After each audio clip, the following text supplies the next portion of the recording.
Love the Stromberg Library. Yeah, I used to go there as a young girl and go upstairs and look down at the scholars research. That's a reserve too. But I'm it's going not up reserved as soon over as here. Come on this side. Okay. All right. Walk up one. Yeah.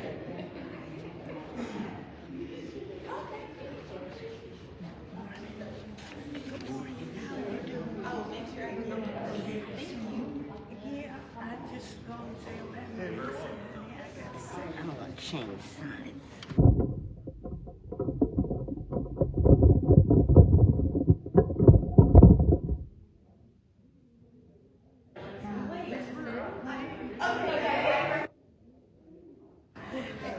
Father, do you need any help?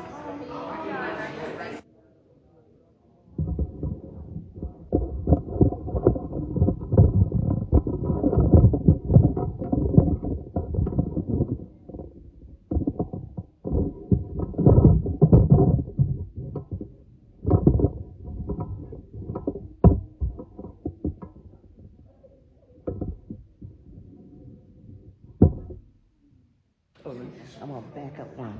No, you did. You fine.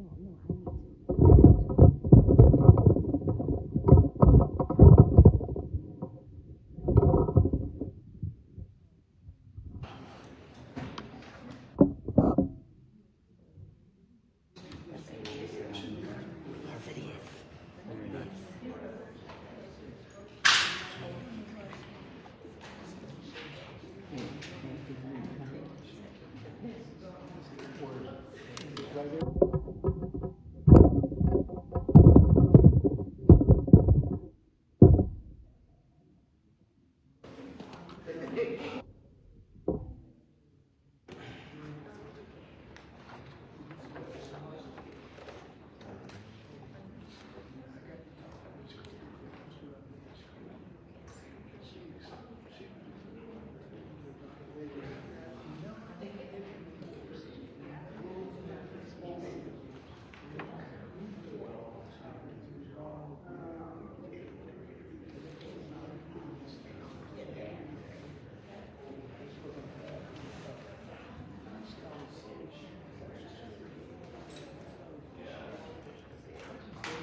Can't see you.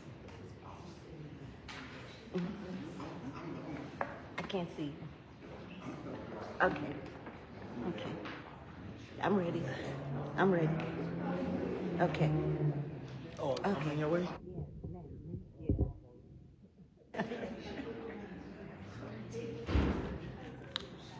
So I need to stand.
Good afternoon. St. Luke's Episcopal Church. I want to welcome all of you here for this most momentous occasion. I am very excited. I think after you all here are guests today, you will be too. If you have not received a white index card, those cards are for you to write down any questions you might have for the guest. If you need a card, raise your hand and I'll have Ms. Kelly bring you one. And we'll collect those cards at the moment we do the question and answer period. We will go through those cards and try to answer, well, they will try to answer some of your questions. So does everybody have a card, or does anyone have a question they want to write down on a card? You gonna change your mind later? Okay. And once you fill those cards out, you give them back to Ms. Kelly and she'll bring them up here to Ms. Nadia.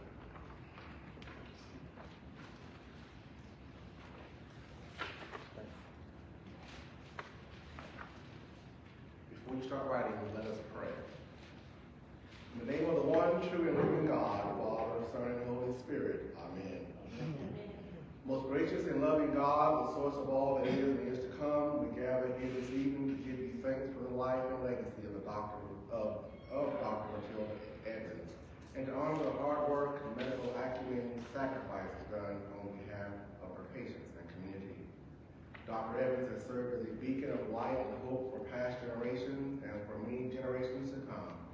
This forum today at St. Luke's is a testament to the work and movement of the Holy Spirit ever present on this holy ground and in us, ever reminding us not only is education and perseverance the key to liberty, freedom, and justice, that with God leading the way, all things are possible. God, we thank you for the leadership and prophetic witness of Dr. Evans. We thank you for her tenacity to withstand the hands of time. Times often wrought with uncertainty, disenfranchisement, and racism, but times never without hope. For it is dedication and persistence that has sustained her legacy since her death. And it is with hope and faith in our Lord and Savior Jesus Christ that we have come to this place and time where Dr. Evans' light will shine bright again for generations to come. Heavenly Father, let us not forget from whence all blessings flow. Help us to not forget the sacrifices that were made by those who came before us so that we could be here today to enjoy the freedoms denied by those who fought for us, who marched for us, and who died for us. We ask that you bless us, keep us, and walk with us as we continue to do the work that was begun by your medical prophet, a lady well before her time, Dr. Matilda Evans, a lady who was one step in front of the conscience of the city of Columbia. Lead us and guide us as we continue to carry out her will, your will, and the work that still needs to be done to cement her legacy forever. Amen. Amen. Before I introduce the moderator for today, if we have filled out your cards, please pass them to Ms. Kelly and she will turn them in.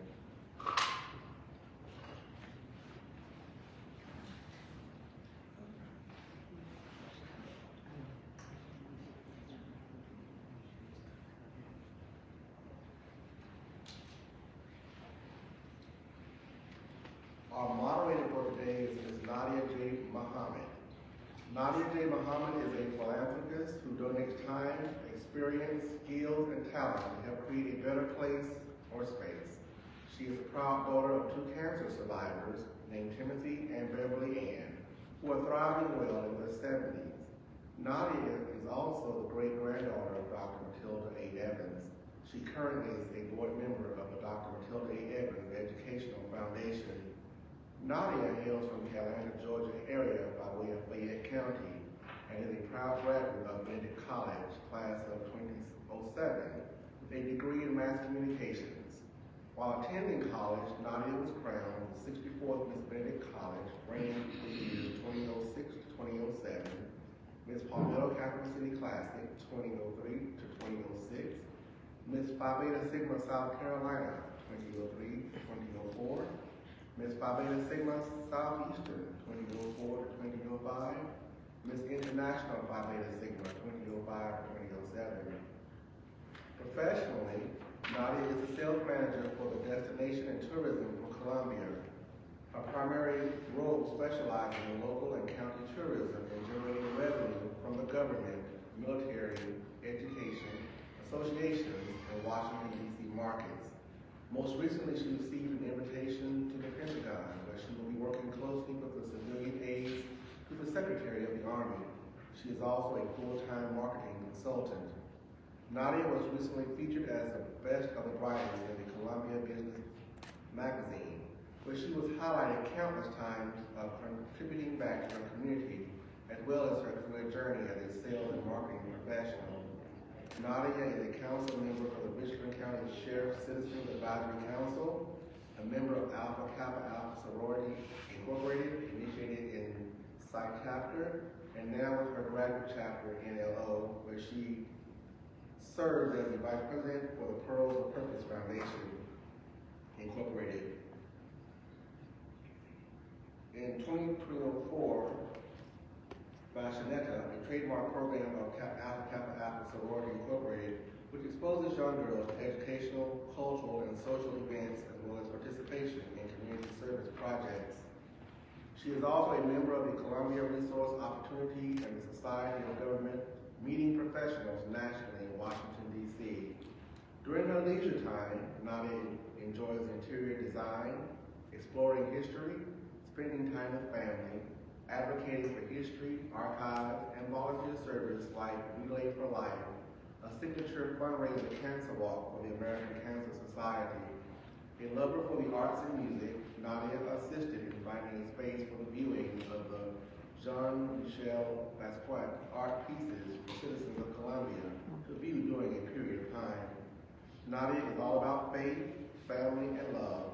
A favorite Bible verse is the book of Jeremiah 29:11, which states, "For I know the plans I have for you, declares the Lord, plans to prosper you and not to harm you, plans to give you hope and a future."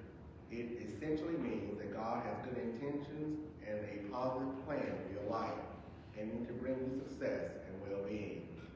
Ladies and gentlemen, introducing Nadia J. Muhammad.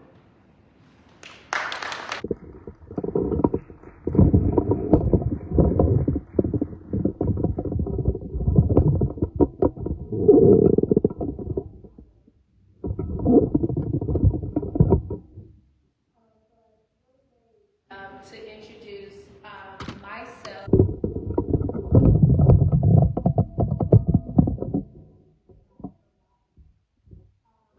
I'm just a simply humble who was born into the family of legacy and history. Growing up, I was taught about family and faith as well as love. Today, you are witnessing a conversation in the form of a panel discussion that we would typically have in our home, kind of like when we say in our footsteps, when we hear from the wisdom and the wise. We don't like to call them the old because we want to soak up all the knowledge that we can. You're also witnessing her story of the granddaughter who is with us today. An introduction is coming. And also 2 co-authors who work closely with an author of the book that is The Life of the Trailblazer, as you can see, South Carolina's Matilda Evans, that's coming out in April. You're also witnessing the history, for we know that this right here is home. St. Luke Episcopal Church means so much to us. This is the church home of Dr. Matilda A. Evans. This is home for us. And we want to basically say that you are our extended family. So we say welcome to you, and we say greetings to you, and we give you all of this hugs and loves. We know Valentine's Day was yesterday, and we know Valentine's Day is, for us is every day. We want you to feel what we feel and knowing that we are home. So let's get into it. I'm going to go ahead and introduce someone that's very special to us before we start. We like to say that he is the captain of our force, and he is also the shining light as well too. That is my mother's husband, my father, by the name of Captain Timothy Muhammad, that is with us.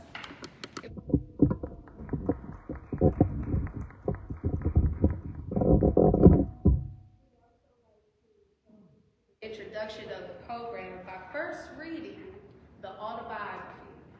So many of you know that there's a lot of bios in here for Dr. Matilda A. Evans, and what we're sharing with you is our family autobiography as we go and learn a little bit more about this trailblazer, our family.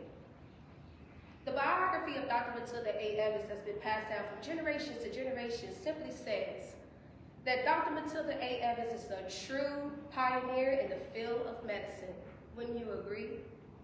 She was the first Black person, male or female, to be licensed to practice medicine in the state of South Carolina in the year of 1897. She was a surgeon. She also practiced OBGYN. She treated both white and Black patients in her home until she founded the Taylor Lane Hospital in 1901. Dr. Evans saw no color when she woke up.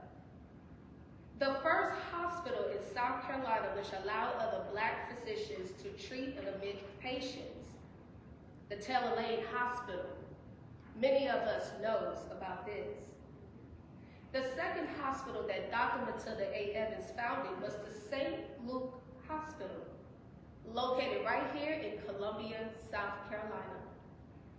Columbia, yes, it's a destination of tourism, but Columbia, South Carolina is the beacon light, as we like to say, the jewel of the South. Dr. Matilda A. Evans also founded the St. Luke Nursing School, as well as co-founded the Palmetto Medical Association of South Carolina. Imagine the year 1930. Dr. Evans established Columbia's first free health clinic for African American children. Dr. Matilda A. Evans was the first Black woman to become the president of the State Medical Association. The Palmetto Medical Association is that name. She also served as the regional vice president of the National Medical Association right here in the Palmetto state of South Carolina. She established the Negro Health Journal of South Carolina. She served as the president of the Congaree Medical Association. Dr. Evans also served as chair of the council of the Episcopal Church Upper. She trained interns from several medical colleges, including Harvard University. She was an advocate for children's health, sanitation in public schools, and promoted healthy practices in preventive care. She, along with Magister Simpkins, are responsible for the implementation of health care in public schools. Furthermore, we like to share, she also petitioned to the state of South Carolina to provide free vaccination for Black children. Imagine the year 1918, Dr. Matilda A. Evans volunteered in the Medical Service Corps of the United States Army during the World War I. It was the year 1930 she founded the Columbia Clinic Association and the Good Health Association of South Carolina to encourage healthy practices in sanitation. Dr. Matilda A. Evans also established the College Inn on Hardin Street, a restaurant for college students attending Benedict College and Allen University, right here in the Waverly community. On the second floor of the College Inn were offices for Black businesses, such as an insurance company, and a hair salon could open for their customers. But Dr. Matilda A. Evans founded Dr. Evans Park and swimming pool for the public, which was established on her 20-acre farm. Dr. Matilda A. Evans was born in post-Civil War South Carolina on May 13, 1872 in Sally, South Carolina, near Aiken. At the age of 63 years old, Dr. Matilda Evans has died. What an announcement, November 17, 1935, right here in Columbia, South Carolina. Along with her credentials, Dr. Matilda Evans was educated at the Women's Medical College of Pennsylvania, which was founded for women in 1850 and was the second medical institution at that time in the world that trained women in medicine and earned a medical degree. She also graduated from Oberlin College in 1891. Oberlin College was founded in 1833 in Oberlin, Ohio, and is the oldest co-educational liberal arts. A college in the United States and the second oldest operating co-educational institute of higher learning in the world.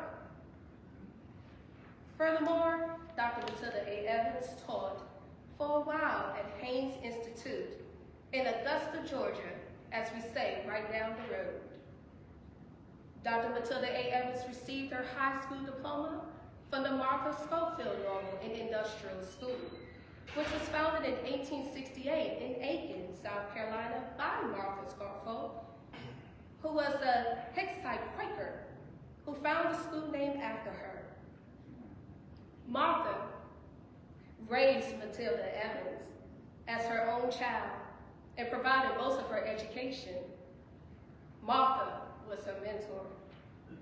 If it wasn't for Martha Schofield's assistance, there might not ever been a Dr. Matilda A. Evans.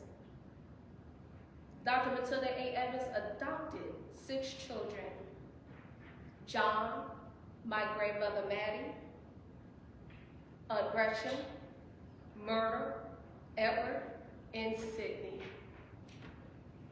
Names that we know and that we will always remember. For she helped to raise and educate countless of others' children. Whether it was food, clothes, education, she was their mother. Her home, which is right here in 2027 Taylor Street in Columbia, South Carolina, is where she lived from 1928 until her timely death in 1935. Dr. Evans' home was listed in the National Register as a historic site on January 22nd, 2019. What a sight to be witnessed. Dr. Matilda A. Evans enjoyed swimming, dancing, socializing, and networking. She played piano, oh boy, she really knew how to play, and enjoyed farming on her farm. She served many of the patients by riding her bicycle to their homes. Her income came mostly from selling products raised on her farm, as well as from wealthy donations from her white patients and others. And on January 10th, 1910, our family would like to share with you the state newspaper of South Carolina published an article about Dr. Evans entitled, "South Carolina's Brainiest Negro, Dr. Matilda A. Evans, a black woman who has saved hundreds of lives, has educated many trained nurses." It's like saying, extra, extra, read all about it. The article states, and I quote, "If Columbia physicians were asked to name the South Carolina Negro who had been of most service to the colored race, his answer would be undoubtedly be Dr. Evans of the Taylor Lane Hospital.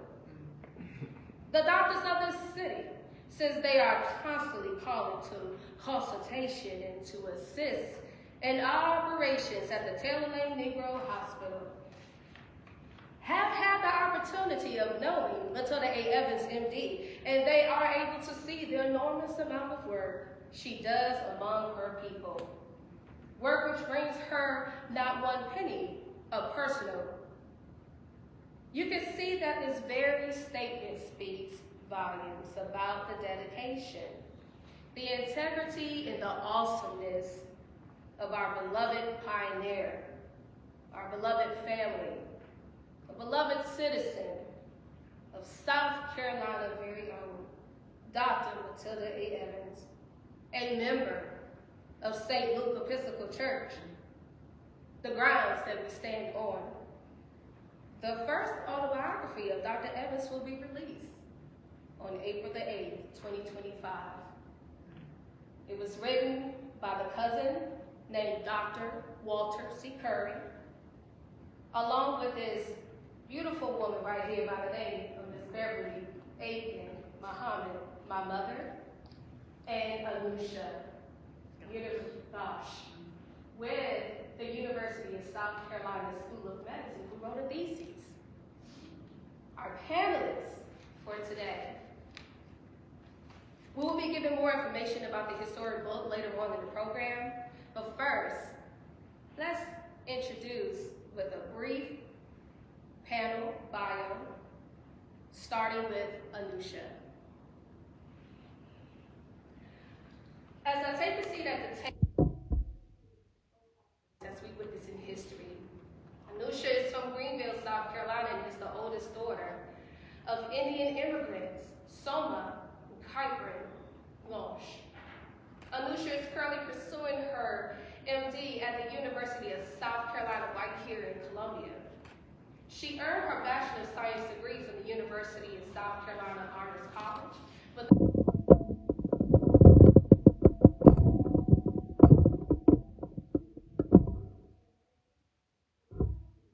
for migration populations. In addition to her academic pursuits, Anusha volunteers with local nonprofits. Here, these included a great deal of information and research on Dr. Evans. St. Luke, can we please give a warm round of applause and welcome our panelists.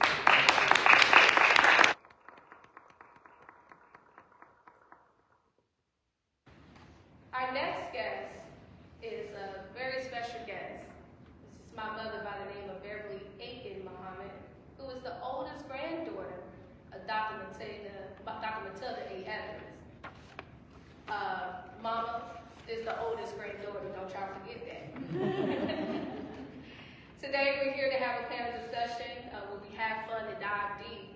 And with this very special guest, Ms. Beverly is an author of several books and a freelance writer. She was born in Camden, South Carolina, and grew up in Camden and Columbia, right here in Waverly. She has also held the positions of press secretary for the congressional campaigns, a United States Senate campaign, and the Board of Education campaign. She is the founder and executive director of the Dr. Matilda A. Evans Educational Foundation, LLC. She is also a retired school teacher and has also worked for many years in hospital administration. She is married to Captain Timothy Muhammad, seated here, and has 3 children, Kareem, Akbar, and the baby girl, Nadia J. Muhammad. Let's give a warm round of applause to Ms. Beverly.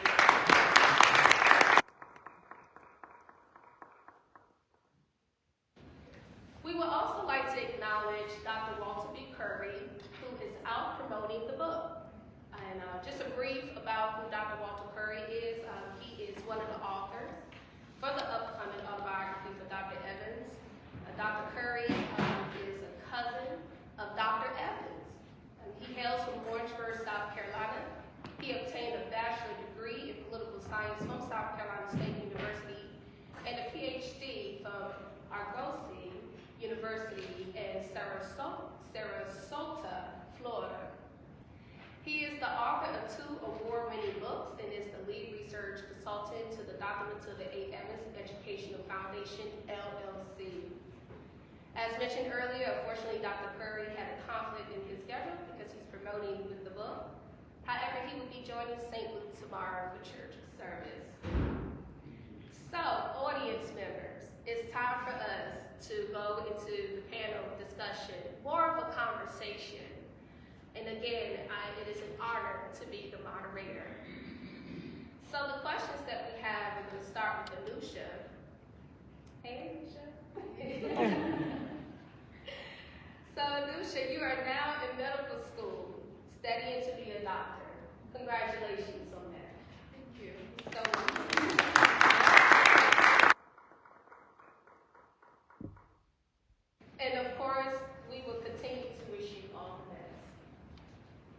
You wrote your thesis on Dr. Evans. Can you tell us why you were inspired to do so? Yes, so the first semester of my freshman year, I decided on a whim to take a medical history course at the University of South Carolina Honors College. The professor who taught that course, his name was Dr. Dial. He was a neurosurgeon here. He worked for many, many years. And I fell in love with the concept of learning about the legacy of healthcare, who came before it, and who created the field of healthcare, because that's incredibly important if you want to enhance the healthcare system to care better for minoritized populations. And this is a little bit normal, but after every single class, went to his office and talked to him for an hour or two about things that we learned that day. And one day he actually told me first about the Good Samaritan Waverly Hospital, which I encourage all of you to also look into. That's the hospital that Dr. Matilda Evans did her last surgery in. And when I started learning about this fortified Black medical force that met the health and social needs of the Waverly community in times of segregation and difficulty, I realized that I wanted to do my final paper in the class on that subject. And so I wrote a 12-page paper, put it down, felt satisfied for a semester, and then I realized that in 12 pages I really did not do this subject justice.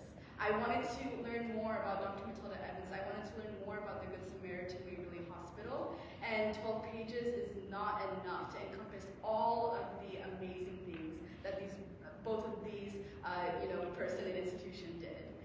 So I decided to do primary research, and I wrote a 120-page paper on Good Samaritan Waverly Hospital and Dr. Matilda Evans, which I would argue again is not enough pages to encompass their legacy. Yes, so even though I finished that paper, I wish to uplift the legacy of Dr. Matilda Evans as I become a doctor. I did a lot of the research mainly for historical preservation. It's not a shocker that many people nowadays in my generation do not know who these people are, and I want to change that. But I also found real-world applications in the kind of unique health and clinical practices that Dr. Matilda Evans did for her community. That is so wonderful. And we like what you guys say, like the theses and stuff. I mean, just looking at the audience, with their faces, they're like, oh, wow, 120 pages and still more. Right? I can see why they say that Dr. Evans is a trailblazer, It's just so much that we just learned. Even as a family, we know so much about her, and we're still learning more as we go. And so, Beverly, Mama,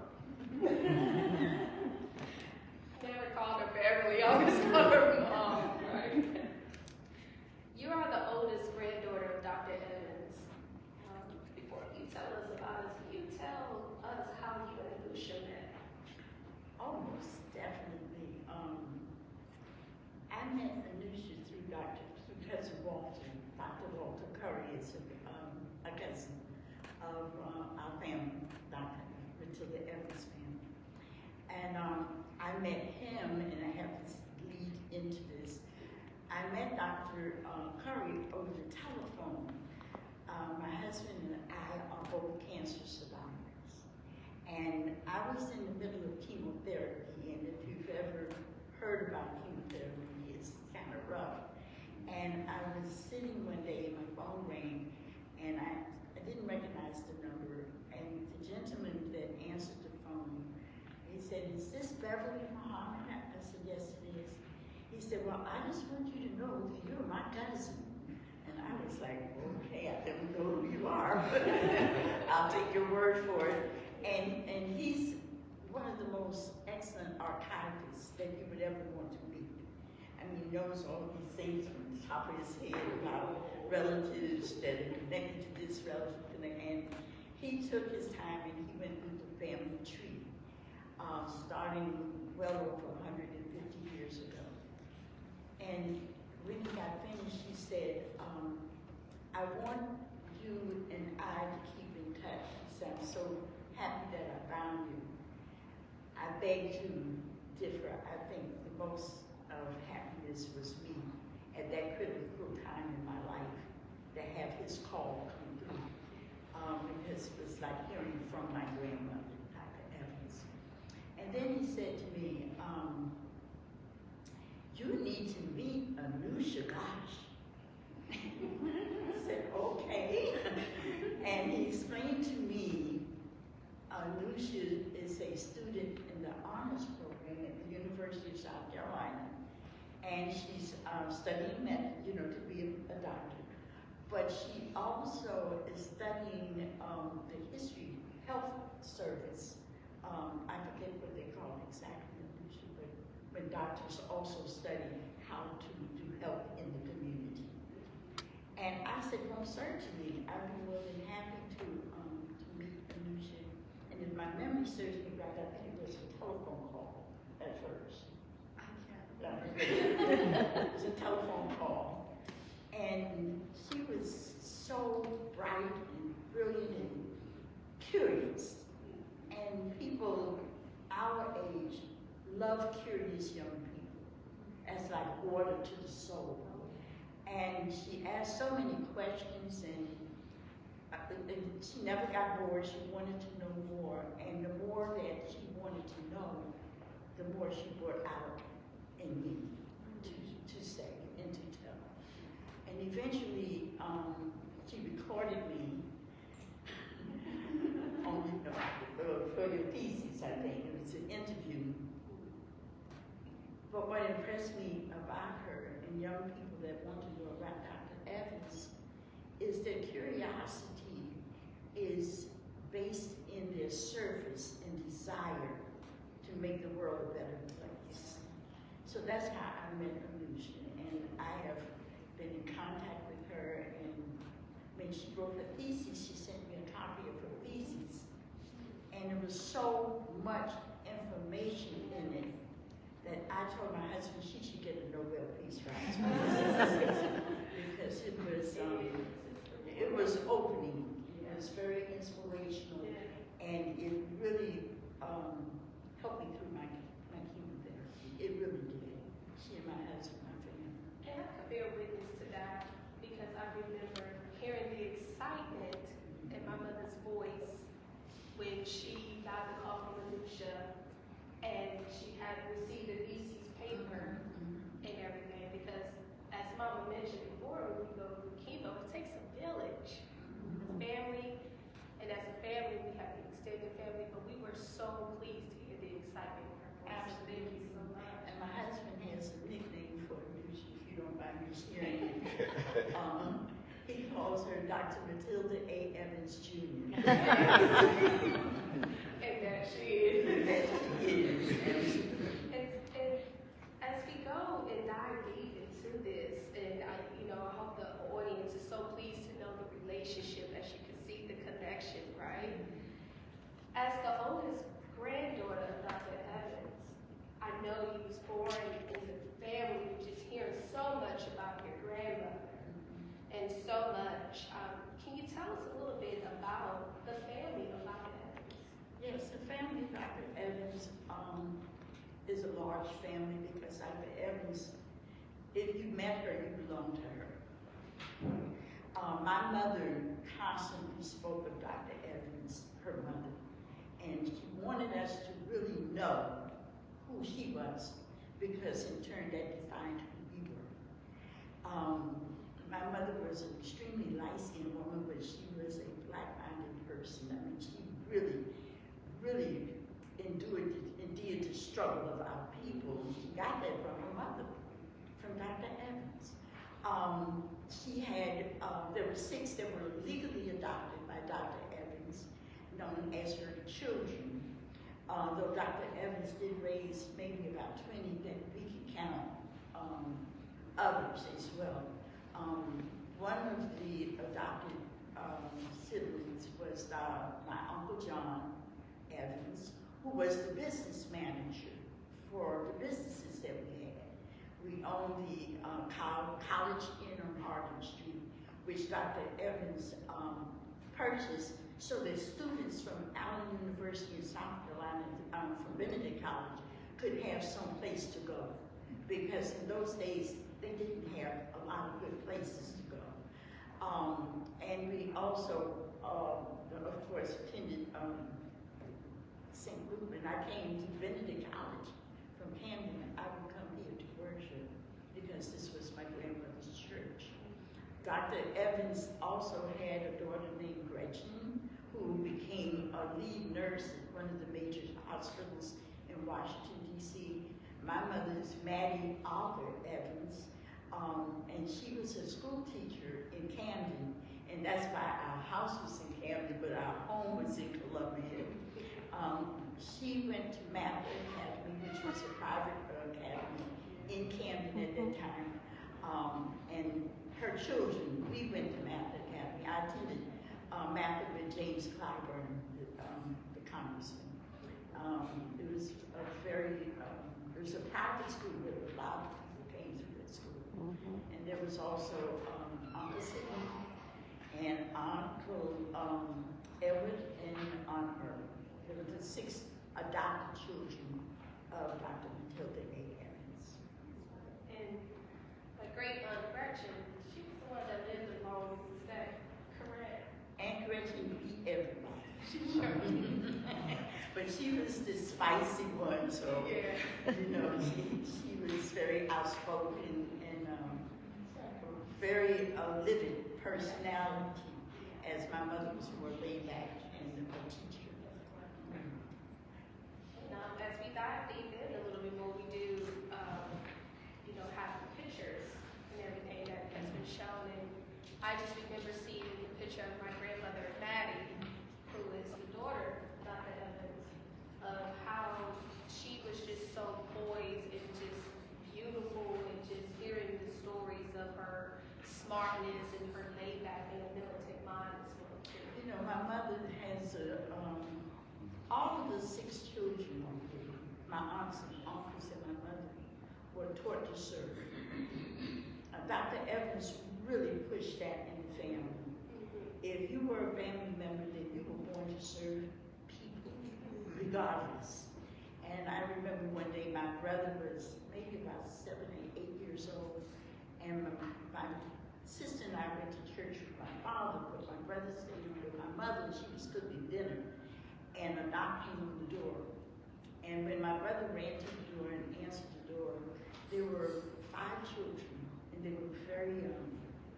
I think the oldest might have been about 10. And when he opened the door, they said to him, "Tell Miss Aiken we are hungry." And my mother gave them our dinner, and then went back and fixed another dinner, which we had to wait on.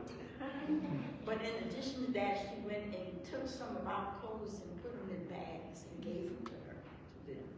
And that was an everyday occurrence in our life. We always were taught, serve others. If you see one in need, God shows you that one was in need for a reason. Answer that need. And you know what? When I look at myself in the mirror, I keep saying, "Why I keep serving?" And I ask the question in a positive way, because basically what I'm getting out of this, and I hope you are too, is that it's being taught at home, right? What we see at home is what we reflect as we become adults. So Anusha, why do you feel it is important that young men and women who are considering studying medicine will That is a wonderful question. And, if you had asked me when I was a pre-medical student, I'm probably going to give you the same answer. So, Dr. Evans was important because, we should remember her for her very, very hard-working spirit and for her, ability to uplift the community in all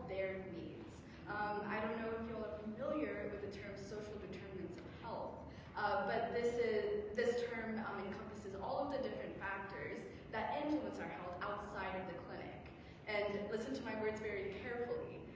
Doctors and nurses, any healthcare workers, are responsible for uplifting the health of individuals outside of the clinic, and that is what Dr. Evans did. Aside from that, I believe that it's also very important to study local history and medical history as a topic. So you'll see many doctors practice today that have no knowledge of their community. The reality is that patients, especially historically underserved patients, their health is directly impacted by the history of their ancestors. And it's important for future doctors to understand this history. And in this case, not only did I have the opportunity to learn about the local history of Colombia, but I had the opportunity to learn about local doctors who knew how to care for their communities and whose healthcare practices should be remembered and perhaps replicated if possible in today's clinics. Yeah. Oh, yeah, that's awesome. And so, Mama, why do you why do you feel it is important for all of us to know about Dr. Evans 100 or more years later after her death? Because when we look at the world presently, we see a difficult world. We see a divided world. We see a world uncertain, and I would even say confusing. And at critical times like this, the best of ourselves must come forward, and we must unite on that best part of ourselves in order to navigate these difficult waters that are coming in torrents, it seems, today. And when I look at Dr. Evans, who was born in 1872, in a time that was also very divided and uncertain and needed to be traversed in such a way that she would not be bitter, but better. I tend to compare her time in post-Civil War with the challenging time that we are facing today.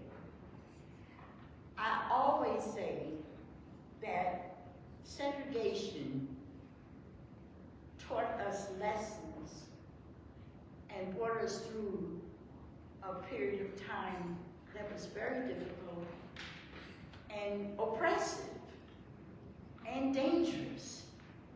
I remember my mother pulling us in the house when the Klan would march down the street so that we would not get killed.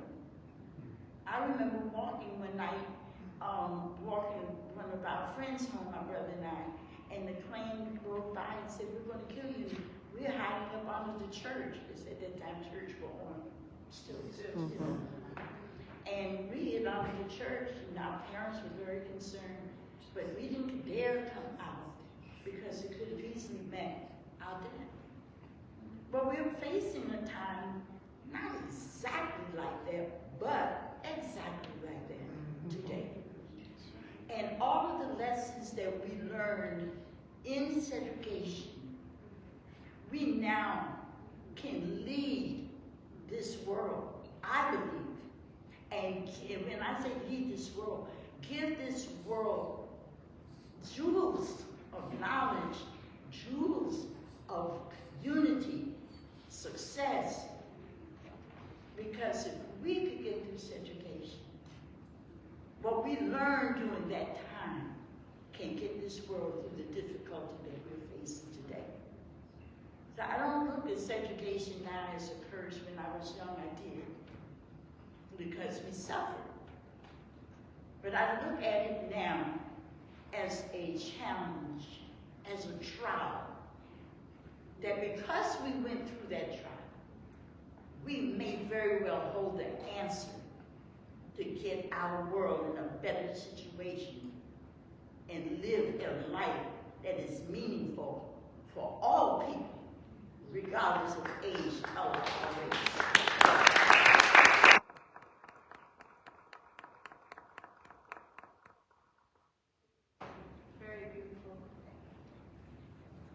So 100 years later, after her death, Anusha, how do you see Dr. Evans' work being important, not only for Black people, African Americans, but perhaps globally? That's a wonderful question, and I actually have 5 pages for that question. I won't be reading a lot.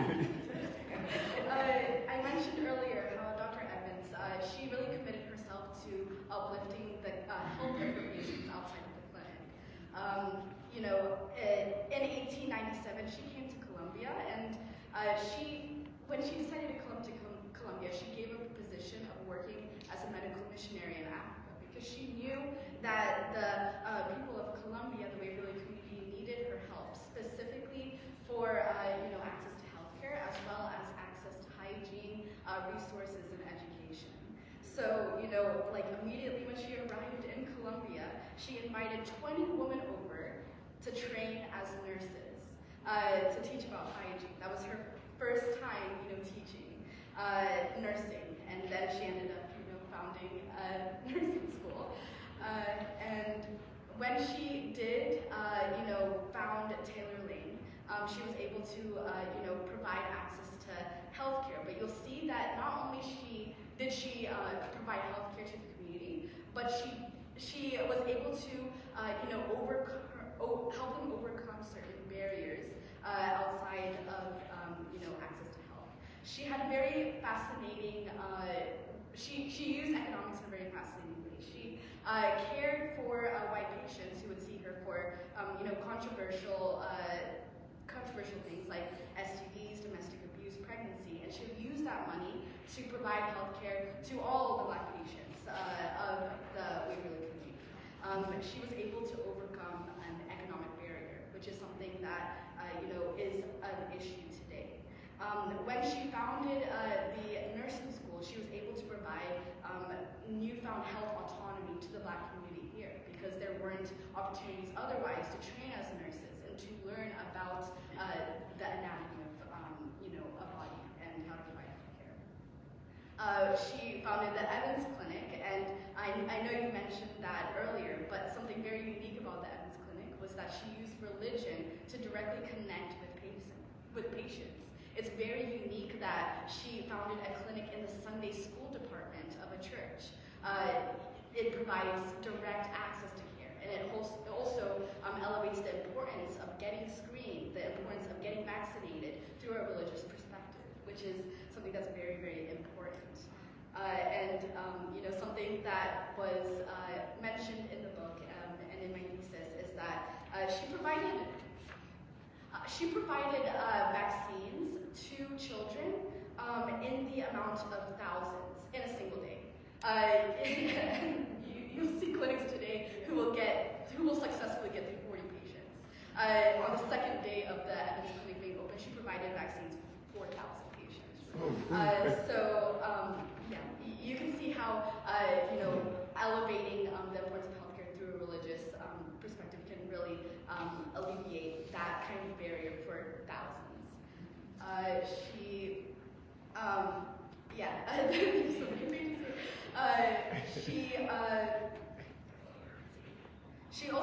She really elevated the community building of the Waverly community. There was obviously the College Inn, where she was able to help college students connect, which is very, very important for health. It's important for every community to have places to connect socially. And she also, was a figure for K-12 schools. I have an excerpt here published in a newspaper where she provided a speech for a local K-12 Black school, and that's really important when it comes to role models. Being able to see a Black doctor and being able to look up to them is very, very important. She founded a weekly health newsletter for the Waverly community, where she distributed health tips alongside calls to action. In the one excerpt that we have at the university, she provides health tips on how to avoid the typhoid fever, which actually a lot of it was just petitioning the government to give better health conditions She had a farm where she would promote community building, where she would teach kids how to swim. I guess this is a very long-winded answer. I'm giving extra details about her life, but all of her achievements can be linked back to healthcare. And the thing that I think that doctors today and doctors globally can learn is that it's important to look outside of the clinic, to understand what other needs a community has, and to uplift those needs. Because she truly did uplift the health of the Waverly community during her life. And yeah, it's incredibly inspiring to see as a medical student. That's awesome. That's awesome.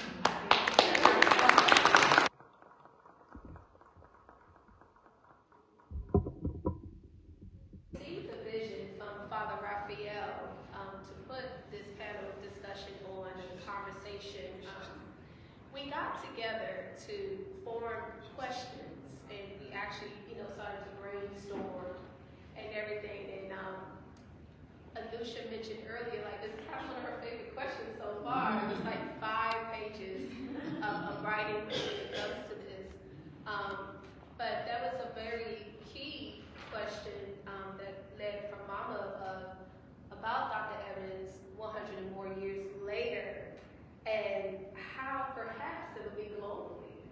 And Dr. Matilda A. Evans is globally known. Globally known. And, from all angles. And my next question for Beverly, Mama, is, can you give us some more insight on Dr. Evans' early childhood life that you want to share? This trailblazer, this, I would call like a global icon, as people would say in like 2024, 2025. But when we sit here and say, look, we know that Dr. Evans was a true born South Carolinian. Am I saying that right? South Carolinian, right? If I'm not mistaken. So, what about her childhood memories that you'd like to share? Dr. Evans' life, we're very blessed. My cousin Walter is a family archivist, and he knows the name of practically every member of the family, who they were and who they married and who their children were and what kind of foods they liked to eat, the churches that they found. And he has been such a great contribution to this effort. In our research, we remember there was a story passed down through generations of a woman that said that she was born in Africa and that she was kidnapped and she was brought over on the big border, is what she called it. And that was years and years ago. That's our earliest known connection of the family. But it's very interesting, Dr. Evans' early life. Let me explain. Dr. Evans' grandmother was named Edith. And Edith was born free. They lived in Pennsylvania. And if you study history, there were slaves that were able to escape slavery, and they were welcome in certain states that were slave-free. And most of those states were around Pennsylvania and that area, which were Quaker communities, basically. And her grandmother, Edith, as a young child, was playing one day with some of her children, some of her playmates, I'm sorry. And they were kidnapped. And they were brought back into slavery as children to Charleston, South Carolina. And Edith was then sold back into slavery. She lived in Charleston for a while. And actually, we thought Dr. Evans was born in Sally, but she was raised in Sally, but her birthplace is Charleston, South Carolina, because her grandmother was, brought back into slavery there. Edith was born free and had some education because of where she lived before she was kidnapped. And as a result, she taught her children how to read, how to write. And back in that day, if you learned to read, write, and you learned how to add and subtract, that was the university. That's what you needed. That was the basis. Eventually, Edith had children, one named Harriet. Harriet married a man named Anderson Evans. And from their marriage was born Matilda A. Evans. Harriet died when she was 13 years old. And Edith raised Matilda along with her brother, with her son George. But she taught Matilda. And they realized that Matilda was a very gifted, exceptional person, exceptional woman. And since they had moved back to Sally, which is close to Aiken, South Carolina, they learned about the school, the Martha Schofield School. And Martha Schofield is a Hicksite Quaker, very strong revolutionary Quaker who came to Aiken and founded the Martha Schofield, called in that day Industrial School. And she educated many blacks in that day and time. It almost cost her her life, but she even overcame that. And finally, Edith and George found a way to get Matilda to Martha Schofield School. And when she went to Martha Schofield School, Martha Schofield saw that little Matilda was an exceptional student. And she finished raising her and sent her to Oberlin College, which at that time, which it still stands today, Oberlin College was I'm going to say was, I'm going to speak to it in past form, the school of where blacks came to get educated. But the history of Oberlin College was from a Quaker named Reverend John Rankin, and he, of course, was known as the conductor of the Underground Railroad. And the slaves knew that if they could make it to the Ohio River at that point, and they could cross the very strong currents of the Ohio River, if they could survive that, on a hill was a little house, and that house had a window that a candle was lit every night to show them this is the Reverend Rankin's house, and you are safe. You can cross the Ohio River, and we'll take care of you. And in the black community of the HBCUs, especially Howard University and Benedict College, they have chapels called Rankin Chapels, which is after Reverend John Rankin. So that was the environment that Dr. Matilda Evans went to undergrad school.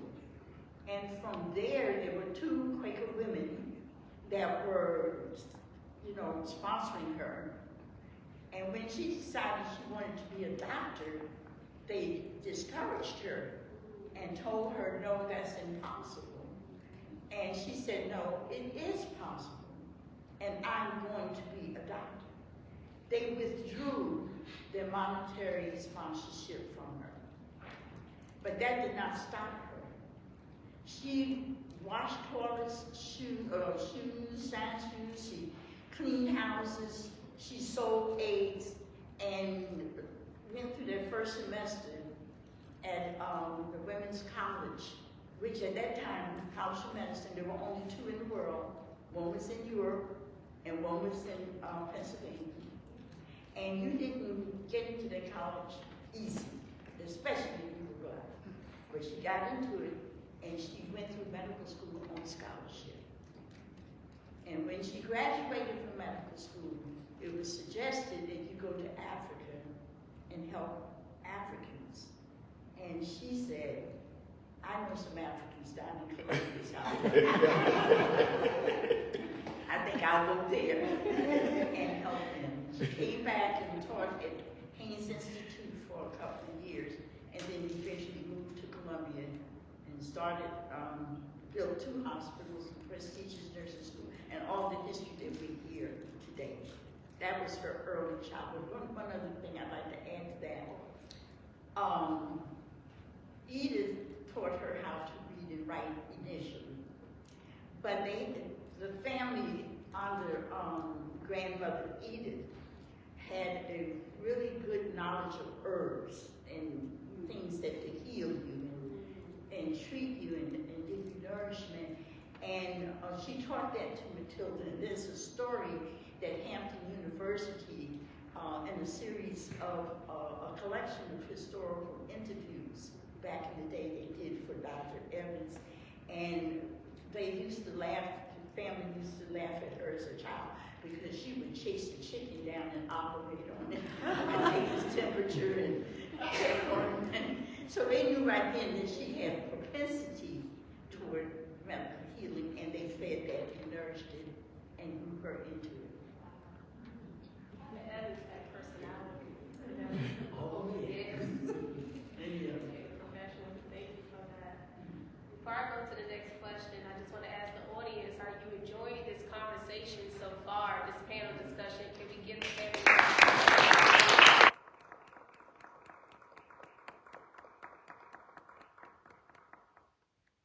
the energy and, like they say, the temperature of the room? It feels really good here, doesn't it? Yeah. The next question is for Alicia.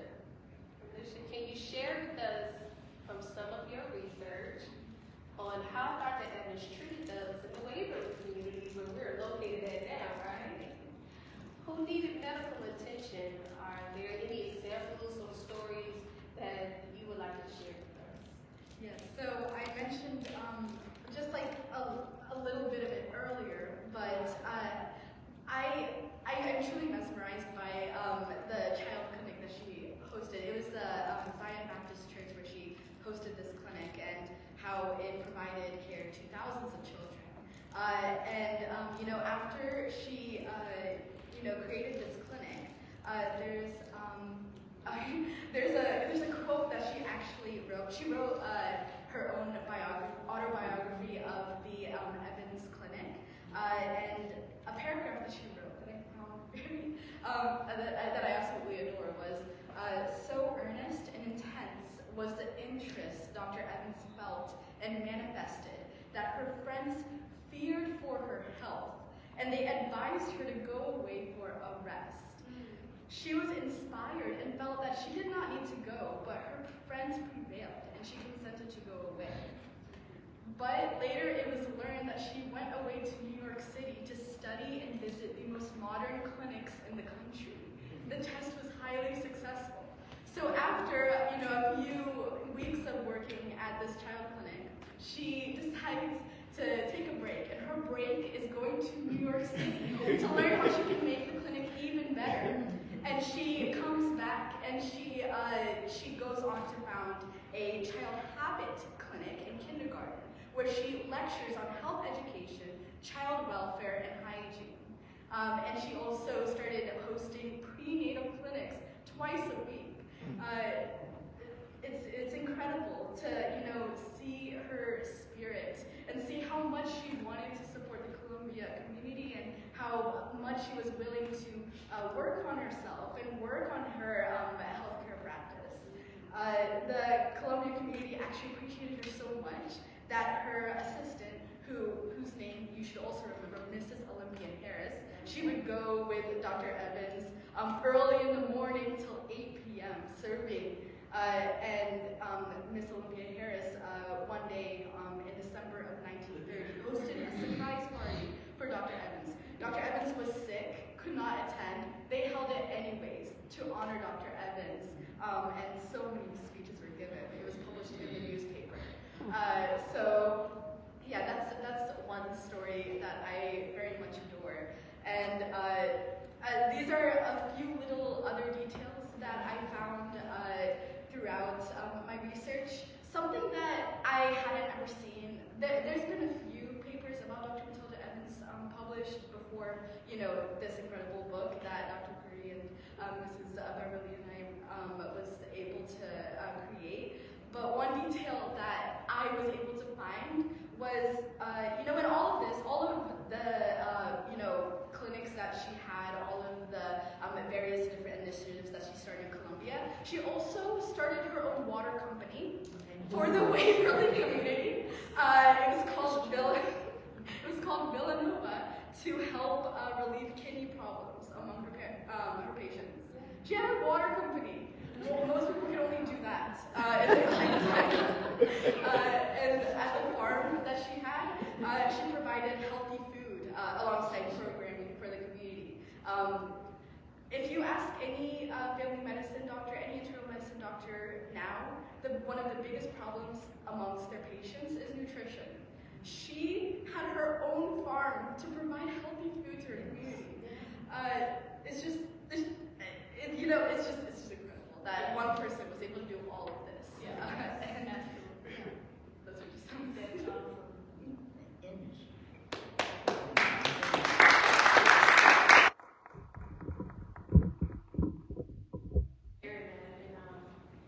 With Father Raphael's vision, we're so pleased that, again, as I mentioned earlier, the panel discussion, it's more than just a panel discussion. It's just like a conversation, like we're sitting at the table, with her footsteps, or if you're just talking to like your family, your village, your friends, this is a conversation that's just awesome, And so, with that being said, I'm just gonna call you mom because she doesn't call mom.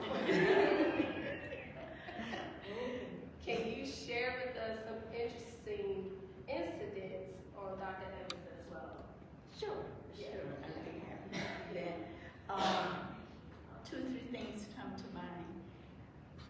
One is how the community trusted Dr. Evans with their children, their babies that they did not care for. And on many occasions, Dr. Evans would open her front door and there would be a baby on the step. And she never, ever refused to take care of that child. If she could not take care of that child herself, she would find a family. And at that time, you didn't need adoption papers. People just took care of you out of love, and raised you as their own. Eventually, they would get adoption papers for inheritance reasoning, but we took care of each other. That's the bottom line. And there was an article in the state paper, I believe it was, that one of the children that was left on Dr. Evans' staff Dr. Evans was interviewed about taking all these children in, and she said one of them had blue eyes and blonde hair. So they tell you that she was not color prejudiced. She took care of any human being that needed it. Dr. Evans did a bone transplant on a young child who broke their leg or something and damaged the bone beyond her being able to repair it. And so she, I don't know how to say this real nice, but there was a dog that had some problems. And she sacrificed the dog. I remember Michael Hicks, I'm being very careful. But she sacrificed the dog and sanitized the bone, took care of it, and transplanted it into that topless lady.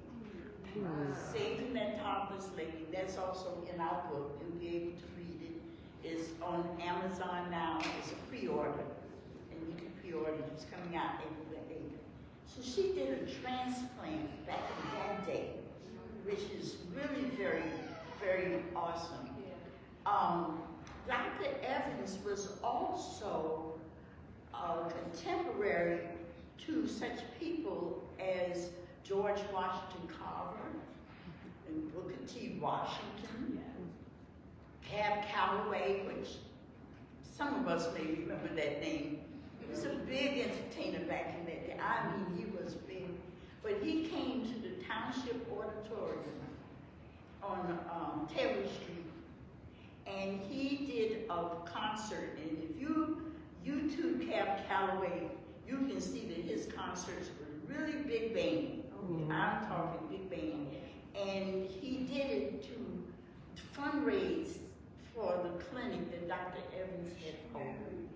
And all the proceeds from that concert at the Township Auditorium went to help fund Dr. Evans' clinic. But he didn't do it one time, he did it many times. There were others that came. Duke Ellington, Count Basie, all of the big people. But I also want to say that in 1907, there was a conference held here in Columbia, and she delivered a speech called The Negro Woman's Burden. One of the speakers at that conference was Booker T. Washington.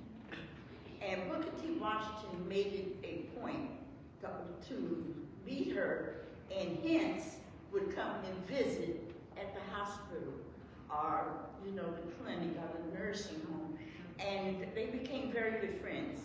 Booker T. Washington wrote in his autobiography about Dr. Evans and her work, and I just like to quote it. It's very short.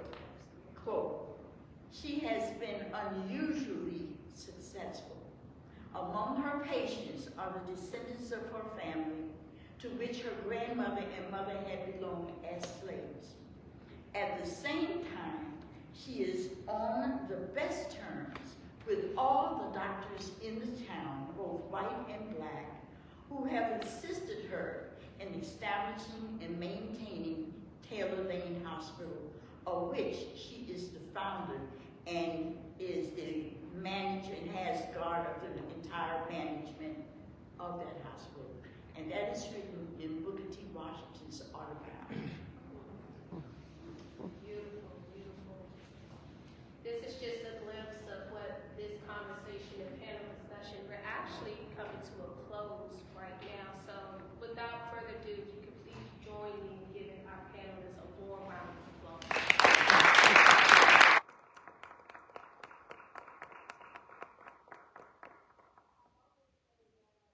You know, 30 minutes or an hour, as mentioned with the DC's paper, and as we mentioned in conversations, at the table, whether it's over a cup of coffee or just on the phone or just that communication. We could go hours and hours, and we could just go forever about Dr. Matilda A. Evans. Wouldn't you agree, audience members? Really sure can, right? To the Q&A, the question and answers, and I will be, I guess someone will be assisting me with that. And I believe we have some questions that was written down. I see your hand. I want to acknowledge you as well. Yes. I didn't write a question.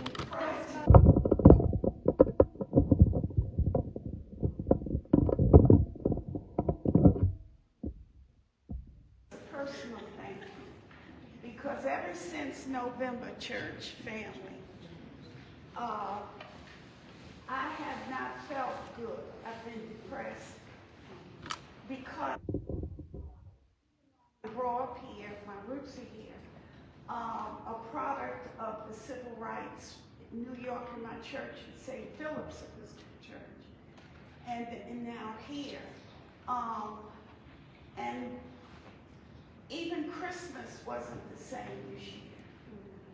And what you said to me about this, your grandmother, great-grandmother, it has given me, it inspired me now to feel a little different, because she did all of this back then, and my family grew up in Waverly, was a product of Waverly. It's given me a different outlook to come today. Thank you, Father. Raphael. Because if she could do all of this in that time, I need to get out of my funk. and look at things a little different. Yes, ma'am. Because it certainly was very different there with what Afro-Americans, blacks had to work with. And I thank you so very much. Thank you. Thank you.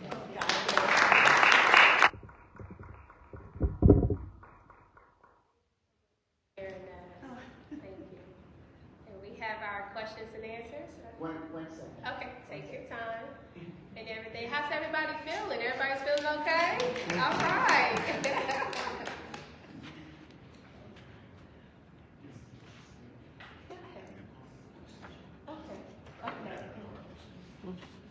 This one's been answered. Okay. All right, so panelists, we have some questions and some statements as well too. This one is, where in Columbia did Dr. Evans establish a hospital in the nursing school? And was it Waverly Hospital? Is the question. Yes, so most of the archives for Dr. Matilda Evans are located in the Caroliniana Library. And in one of the archives, there was an essay written by her niece. I don't have the name written down, but Jessie. yes, Jessie. Yes, Jessie Trotty Hill. So she did a lot of the initial research on Dr. Matilda Evans, and in that essay, she has listed a number of addresses. I went around Columbia, but unfortunately, I think the maps have changed drastically, and I found a few sites of where I think I found where College Inn was. I think I found where the Evans Clinic was. Unfortunately, Taylor Lane did burn down, so that site is not there anymore. But there isn't any sites outside of Dr. Matilda Evans' house in the National Registry. Hopefully that will change, but for right now, because it happened so long ago, there aren't any that are in the registry. In terms of Waverly Hospital, so the Good Samaritan Waverly Hospital is preserved. That's where Dr. Matilda Evans did her last surgery, but that's not necessarily included in. So she founded Taylor Lane. She founded the Evans Clinic. Good Samaritan Waverly Hospital was a hospital that was built by the Waverly community. She worked there. She probably helped fundraise for it as well as Majestica Simpkins, but that might be considered separate. But obviously the legacies are very intertwined. So May I add to that the hospital she's talking about is 2 blocks that way. Right. There was the brick building that's on Allen University's campus now. That's the Waverly Good Samaritan Hospital that Anusha is talking about. And that's where they just recently did something here. College of Education. There's a picture of Dr. Evans there, but I think they're also going to do something for the college.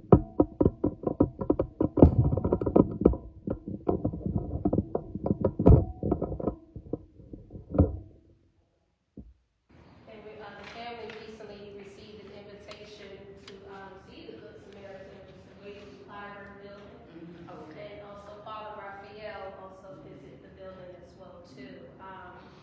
We do thank the Waverly community along with the Allen University, who's doing a phenomenal job with that building as well. This one is more of a statement. So the statements say history statement in quotation to serve. This is why it's so important that the Black doctors and dentists and pharmacists must continue today. Absolutely. And there is a formal organization here in South Carolina that I think all Black doctors, dentists, and pharmacists should be aware of, because that's a place where you can get the history about Dr. Evans, but you can also lean on each other to continue to do the kinds of things she was talking about, that service. Because sometimes you don't get it in the broader South Carolina Medical Association. You get pulled thin. But when you come together, you're stronger in numbers and you can share and take care of the African American community. And there is research out there that says when there are Black medical providers in your town, Black health is better. Thank you so much for that. We also have another question, I believe, this is for Anisha. What was unique about Dr. Evans' practice? That's another 5 pages. Well, I'll just reiterating. She worked in the clinic and outside of the clinic. She made sure that her mission to uplift the health of the Waverly community was fulfilled. And some other things that are unique is that she had a lot of different specialties. She was, I have it all listed somewhere. Oh my goodness, I'm so sorry. I don't know how to find it. So she had a specialty in hygiene, OBGYN, pediatric surgery. That's not necessarily possible today because those fields are a little bit more specialized.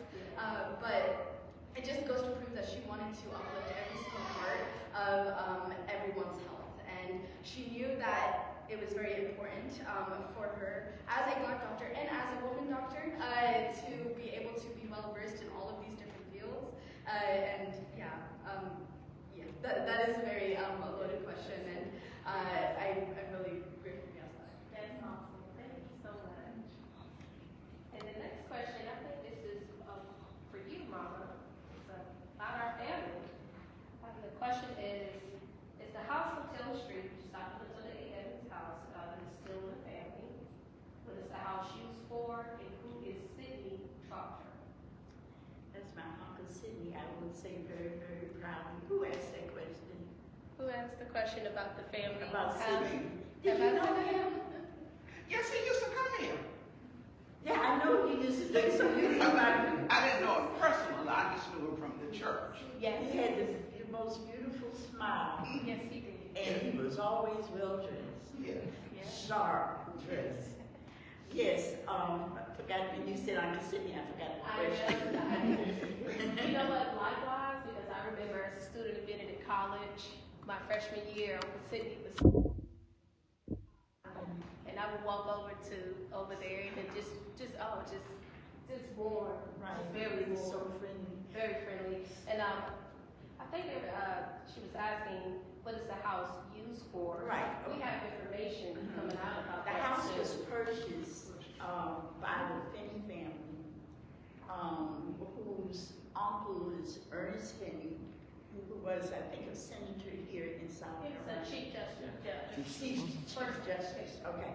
And from what I hear, they are planning to set the hospital up as a little museum for Dr. Evans.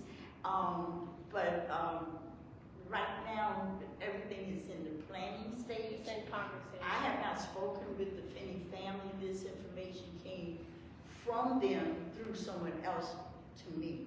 But in the near future, we do hope to meet with them and be able to, of course, support their efforts in retaining the house.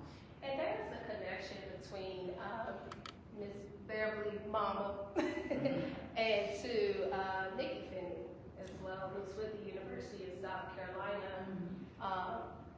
The conversation just literally happened less than a week ago when we were notified about that. Absolutely. And again, as I mentioned earlier, you're witnessing history in conversations because Dr. Evans' life and what she has done, we're getting lots of just calls and message and making that connection because through the years, when, let's just say 110 years ago, generations and generations and generations has been formed.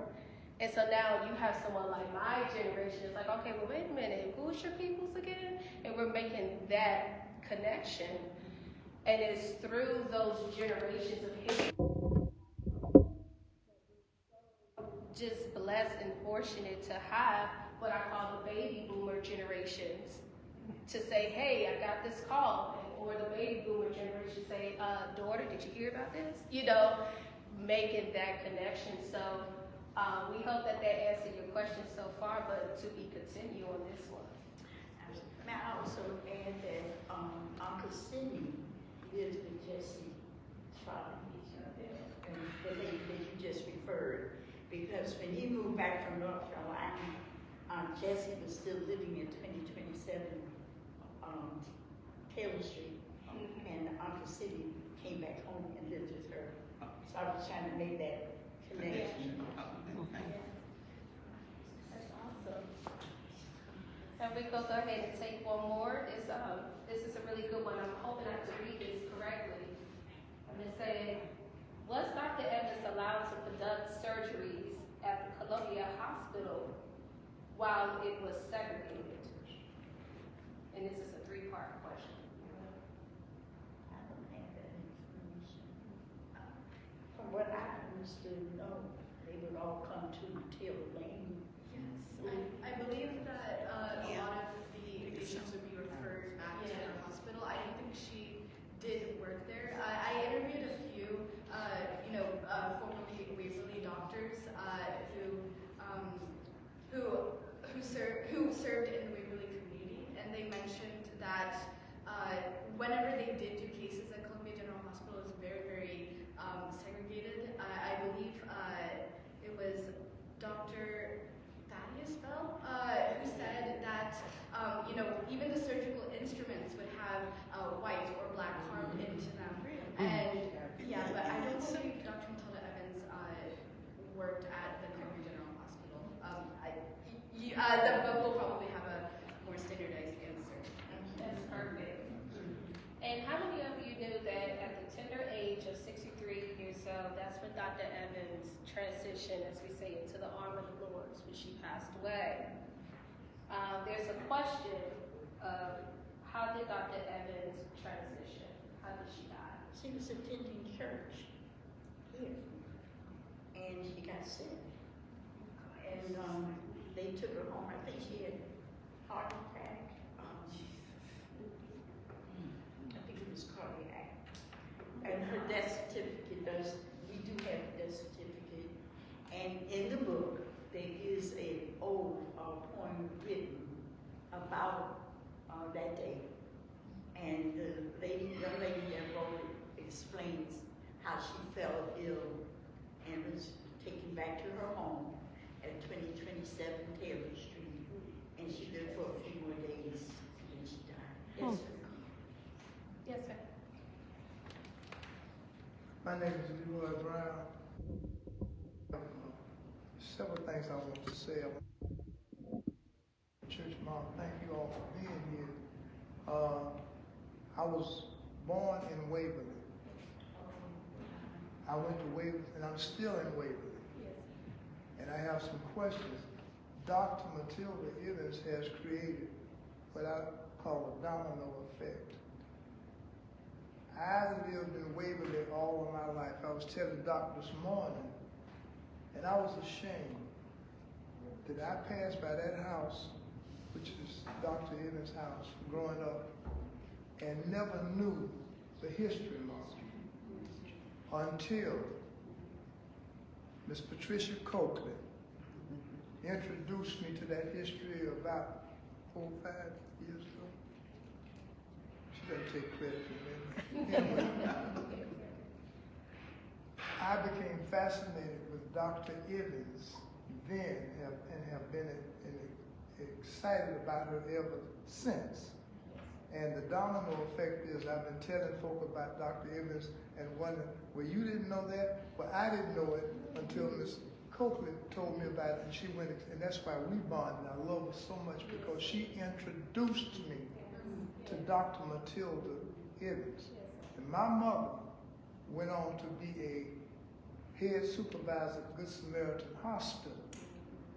And Good Samaritan Hospital's name now has the name, which is Allen University School of Education. Representative Clyburn's name on that, so I don't intend to miss any more history.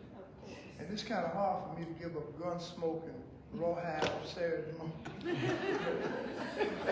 But Dr. Matilda Evans took precedent. In fact, I came here early and went around, got excited. But Dr. Matilda Evans has excited me. And by the way, Mom, I'm going to be one of the first people to get the book. And she has, through Miss Coakley, and I have to continue calling her and giving her credit because I'm ashamed that I lived here all my life and didn't know. I went to Waverly School across the street, Julia and I. And from 1st through 6th grade, our principal was Mr. C.W. Fields, who was a member here at St. Luke's. I still stay out of his way. Our dietitian was Vicky's aunt, Miss Shelton. Those names were not important at that time other than they were your superiors, and everyone from Mr. Fergus to Mr. Fields, who was our principal, who, by the way, went with us when the new junior high school, W.A. Perry, opened. So I was under him for 8 years. His barber shop was right down the street from my house on High Street, Samuel's Barber Shop. Yes. And even when he would come to get his hair cut, I would make sure he didn't see me. Now, that's how we were raised. We're talking about the 50s. What I'm interested in, and I'm talking a lot, but I'm trying to impart some things. When we were at Waverly School, our school nurse was Miss Evans. What I wanted, and it wasn't important, I remember all of my teachers at Waverly, my dietitian, my head of maintenance, Mr. Fergus, but I wanted to know if there's any way, and I guess I could go to District 1 and find out if Nurse Evans was related to Dr. Matilda Evans. Nurse Evans, the only thing we knew then was that she gave us our polio. For those who know, polio was a major health issue at that time. And yeah, she gave us our vaccines. Nurse Evans always had a smile because you were all other than Cheryl Little, who always cried and ran down the hall. She always gave us our vaccines. So I really wanted to find out, Mom, if Nurse Evans and Dr. Matilda Evans, we're talking about 1950 to 1956, if they were related. Can you describe her? I wanted to find that out. And I guess I can go to District 1. Can you describe her? Nurse Evans was about 5'5", about my complexion, but she always had that smile. But to tell you how she was not fat, but she was not skinny. I don't want to say she wasn't chubby. Now, she was not, obviously, miscegenism hadn't creeped into her side, whatever. She was, like I said, about my complexion, but always had that smile, but she always had that needle too. So I really want to know now, because I am a person who wants to know now the older I get, the closer I want to become to history. Dr. Matilda Evans is history to me, which Miss Coakley has become. So I know she's tired of hearing, but I don't get tired of saying it. Dr. Matilda Evans, I am so proud to know that I lived as close to her life as I did. And I'm just finding that out within the last 5 or 6 years. And let me speak about the domino effect. Martha Academy, which during that time was what we call a very prominent black institution. And I always wondered why they had so many different students from all over the country and all over the world. It was what we called then a boarding school. Martha Academy was known for its football teams and its basketball teams, and they had the prettiest uniforms and cheerleaders. But they had a choice from a little more than what Booker T. Washington, C.P. Johnson, all our schools, Sam Wilson. They had a great selection. And I do remember on Valentine's Day, whenever we would play Math Academy, I went to State Johnson, the cheerleaders would always bring the visiting teams little hard candies. And it was so nice. So I particularly wanted to go to Math Academy because I'm 15 years old, not knowing that you got whatever. But Math Academy also has a rich history with so many great people, but it started with the little colored boys at the time, the sports teams. Like Mom said, Cab Calloway came and did the show for Dr. Matilda.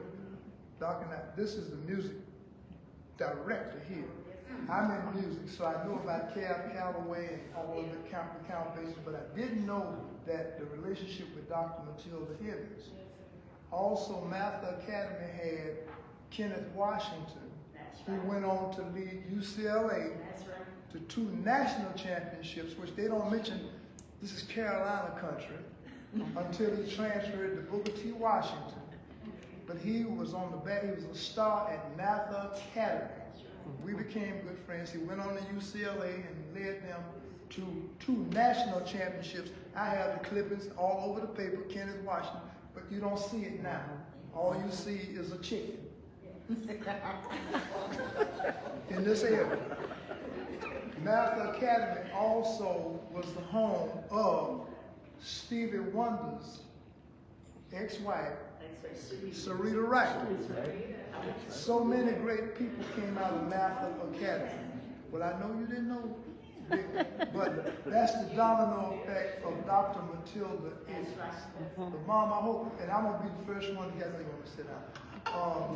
But I do want you to know I will be one of the first people to get that book on Dr. Hibbins. And thank you for coming. Thank you, Dr. Raphael. I'm always telling him something that he needs to get rest. He's probably tired. I know y'all tired of me, but that's okay. You know some stuff that you didn't know when you came in here. Sarita Wright, Kenneth Washington, Representative Clyburn, so many outstanding people came out of Math Academy in Canada. Thank you all.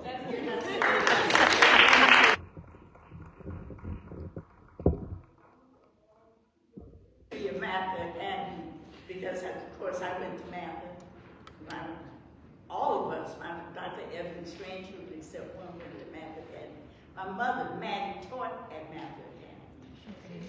And I went to school with Sarita Wright, who is the ex-wife of Stevie Wonder, and the coach, Eddie McGirt. Eddie McGirt, Johnson C. Smith. Went on to Johnson C. Smith. So we have history. Go Math. The Eagles.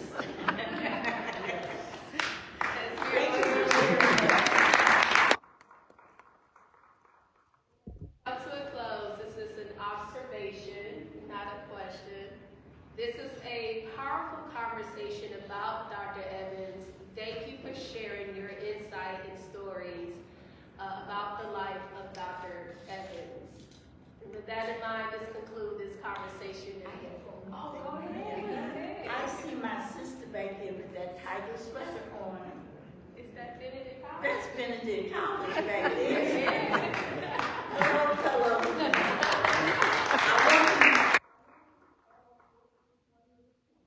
That when Dr. Evans had the nursing school, they wanted in the Waverly community to extend it so that other women could come and study nursing. And it was Benedict College that worked with Dr. Evans and started a nursing school at Benedict in Pratt Hall. And that was years ago. But yeah, Benedict College paid Dr. Evans loved Benedict College. She loved it. She loved it. And Dr. Evans understood the Quaker connection because she had, interaction with Evans.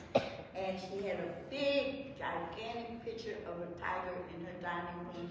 And when we were children, we used to fear going in that room because that tiger was so big. So Love you, my fellow Benedict. And we also like the Queen. How are you? Benedict College. Oh.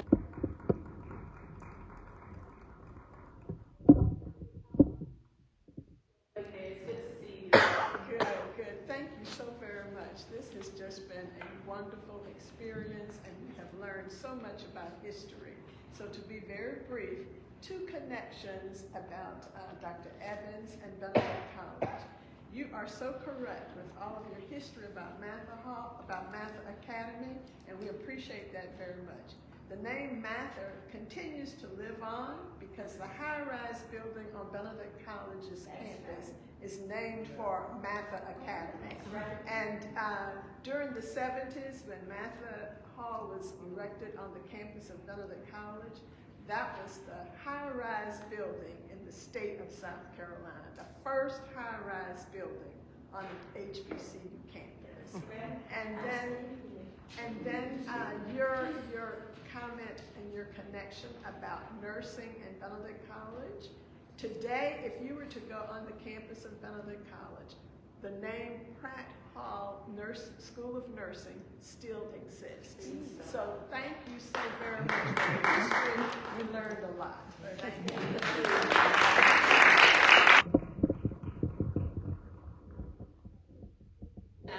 Benedict College just recently highlighted in the year 1902 for Black History Month that Benedict College opened Pratt Hall Nursing Training School headed by Dr. Matilda Evans.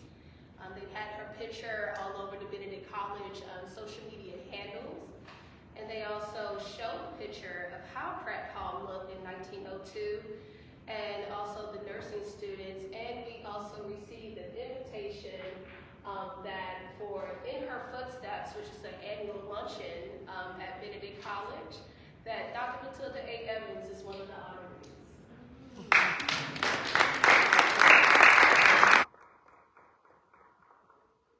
Like her accomplishments for Women History Month, and they'll be highlighting women in healthcare as well.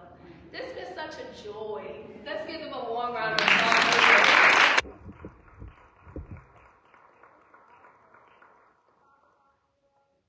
I hope we pleased you and accomplished it. This was actually Father Raphael's vision as well, and I know it was the committee with archives and history as well. I had the pleasure of representing my family and I for the 153 years church anniversary a few months ago, and it was just so touching, so touching. And we're continuing to tell generations and generations about Dr. Matilda A. Evans' story, and we're also continuing to make sure the history is being told. Mm-hmm. Our generation feel like the history is being buried and everything, so we need just awesome, phenomenal students like Anusha and these future generations that's reading about Dr. Evans. Our family just had one request, that we want you to continue to say her name. Mm-hmm. Dr. Matilda A. Evans has a street sign that's located in Bull Street as well too, the Bull Street district where the Starbucks and REI store is there. When we ride by it from time to time, even me, I work downtown Columbia and I go by there and I'm like, Matilda, I'm saying her name, so, and all the good stuff and putting more women on the maps and this trailblazer. Also, the book is coming out. You can pre-order it as well too. What is the life of the trailblazer, South Carolina's Matilda Evans. The author is Dr. Walter B. Curry, and also the two co-authors that we have here for today. Other than that, we'll be concluding towards the reception, and Father Raphael will have closing remarks. Thank you.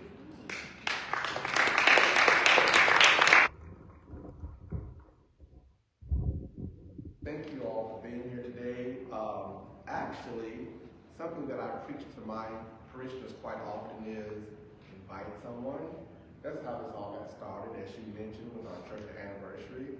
A year prior, I was on Facebook and I saw her picture and it had great-granddaughter of Matilda Evans. I was like, I didn't know how to contact her.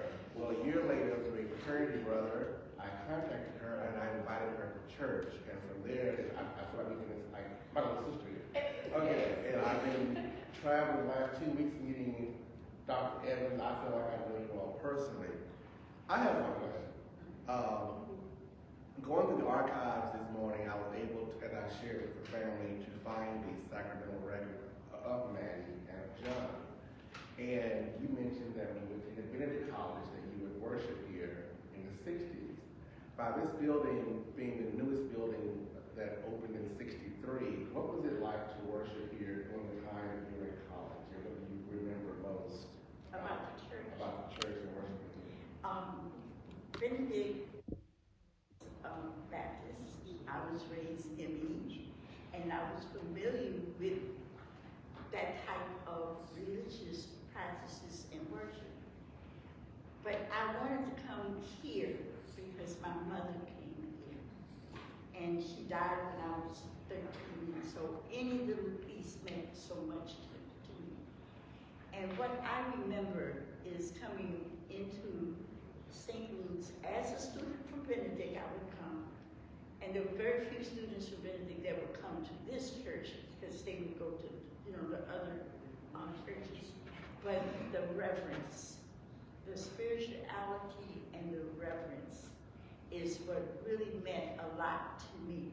Of course, the history was included with that, but the reverence and the spirituality is very profound for me. That peaceful thing, like I told you earlier, when I was a student at Benedict, I would get some of my books, and I would come on a Saturday or whatever and sit right at that step with the book and study for my test.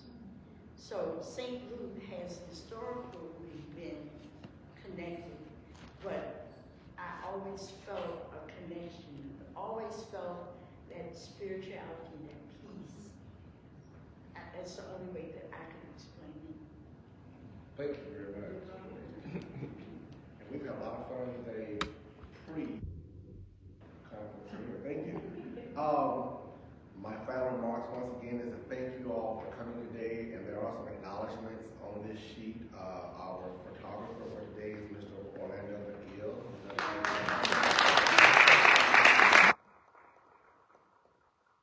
Senior sponsor for the Dr. Matilda A.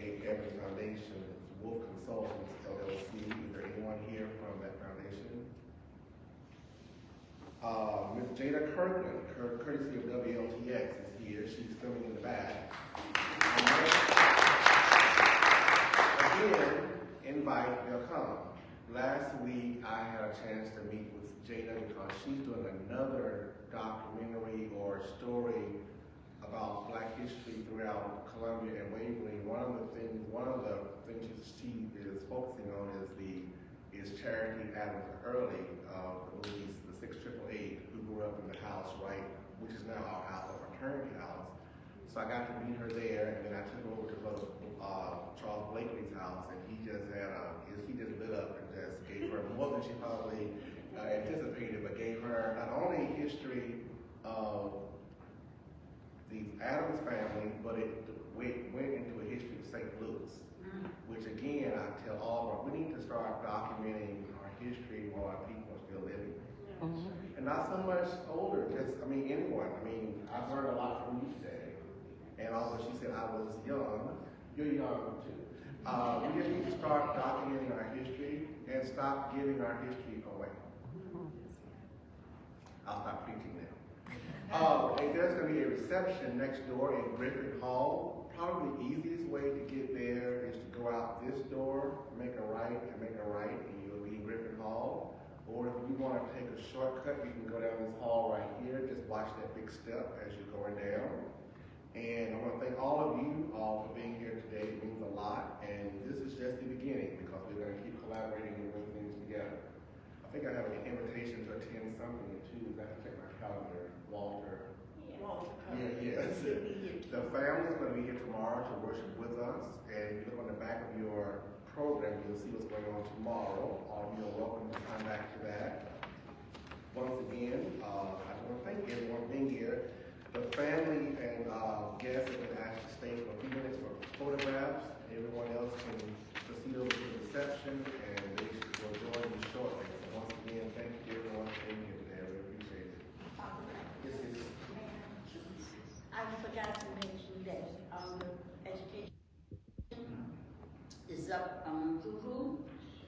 there's a lot of information there as well. The article that my daughter said that came out in 1910 to bring his Negro in South Carolina is on there, and you can read it in its entirety. How do you say, to go to the website, is the Dr. Matilda Evans Educational, not education, Educational Foundation is the website, Dr. Matilda Evans Educational Foundation. And make sure you visit the menu because we have direct quotes from Dr. Evans over there as well. Thank you.